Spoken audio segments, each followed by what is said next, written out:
Hi, everyone. My name is Mariana Ruggiero. I'm currently a member at large for the Board of Directors for the American Association of Physics Teachers, and the talk deadline is coming up for submitting a talk for our national meeting. And I want to encourage you to go ahead and submit a talk for our national meeting, especially if you're a high school teacher. This video is for you.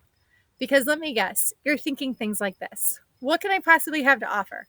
I don't do research, I don't have a paper, and they've heard it all already. Even though we get up in front of our students every single day, 5 times a day or more, and present to our students, we sometimes get really nervous presenting to each other. And if these are any of the thoughts going on in your head right now discouraging you from submitting a talk, I want to tell you to stop and do it anyway. You're going to tell a story. You're going to define the problem, and you're going to tell us what's the solution.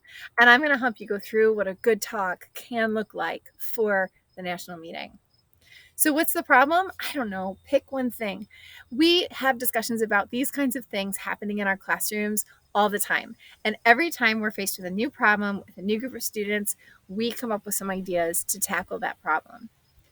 When you're crafting your talk, keep in mind you've got about 10 minutes. No one wants your life story, so tell us exactly the story of what's going on in your classroom right away. I noticed students were doing this, so I decided that what they needed was this practice. If you used an idea that came from somewhere else, give credit where credit is due. That's totally fine, but take credit for where you riffed as well. We know that the reason why we can't use just a plain old canned curriculum is because every one of our buildings is different. And even within our buildings, we know that each one of our classes is a little bit different, and it's different from year to year. And so, even if you think you're going to talk about something that other people know about already, the way that you do it is unique to your setting. And you never know who might be able to take one of your really great ideas away home with them. Of course, the most important part: show, don't tell. Use pictures, you have data. Please just show us what's going on. When you're ready to wrap up your talk, tell us, how did the thing go? Are you going to keep doing it? What are you going to change about next time? What are the ideas that are swirling around in your head right now? All right, let's talk a little bit about slides. Slides are meant to complement your talk, not be your talk. You should be able to give your talk without slides. As you're planning those slides, keep in mind, typically it's about 1 slide per minute. So for a 10 to 12 minute talk, we're aiming for 10 to 12 slides. If you have a lot more than that, your talk is probably going to go beyond the time limit. A picture is worth 1,000 words. So if you can replace all of your words with a photograph, by all means, absolutely do it. The other thing I want to share with you is to check out Stephanie Evergreen for all things data visualization. So if you do have any data and you're going to present it in your slides, going to Stephanie Evergreen's website is a really great way to focus on that data visualization piece. In particular, here's what I want to show you. You go to her site and you can click on the data viz checklist, and then she has this rate my visualization tool. What you can do is you can go ahead and you can upload the photograph of the graph that you're going to present in your presentation. It's going to reproduce that graph over and over again with all of the different things to look for when we want to visualize data in a way that's meaningful to our audience. After you go through the evaluation, you can get your results, and you're going to have a sense of whether or not that visualization is a good one or needs some work. Anywhere where you need work, you can click on these Get Help buttons, and it's actually going to take you to an individual blog post about that particular topic.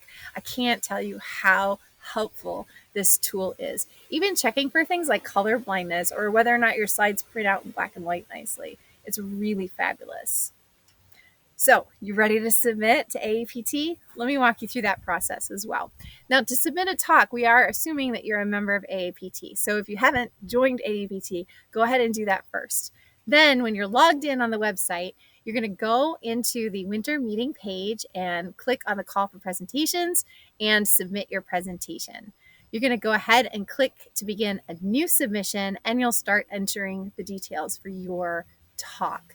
So you're going to select that you are a non-invited presentation. Then you're going to select what category you'd like to place your talk into. I'll talk more about that in a minute. And then your format preference. I'm talking about a contributed talk here, but we've actually added a few other possible formats. Don't freak out about the word abstract. That's just the title of your talk. Just give us a title. And then you've got the space to go ahead and put in a more detailed description for your talk, some more details at the end, and then you can go ahead and submit your talk. We've also added some hashtags as well. This is something new that we're trying this year. I want to talk a little bit about these categories that you submit to. If you're a high school teacher, you're probably going to submit to the K-12 category, but you'll notice that there's a huge list of different areas in which you can submit your talk. I want you to think really carefully about the best place for your talk to go, not just based on the content of your talk, but who it is you want to present to.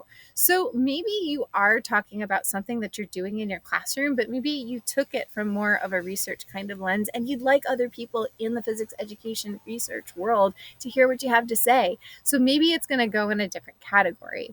K-12 categories will usually present with other K-12 categories, and your audience is probably going to be other K-12 teachers, which is really, really awesome. I can't wait to see you at National. I'm really, really looking forward to hearing your talk.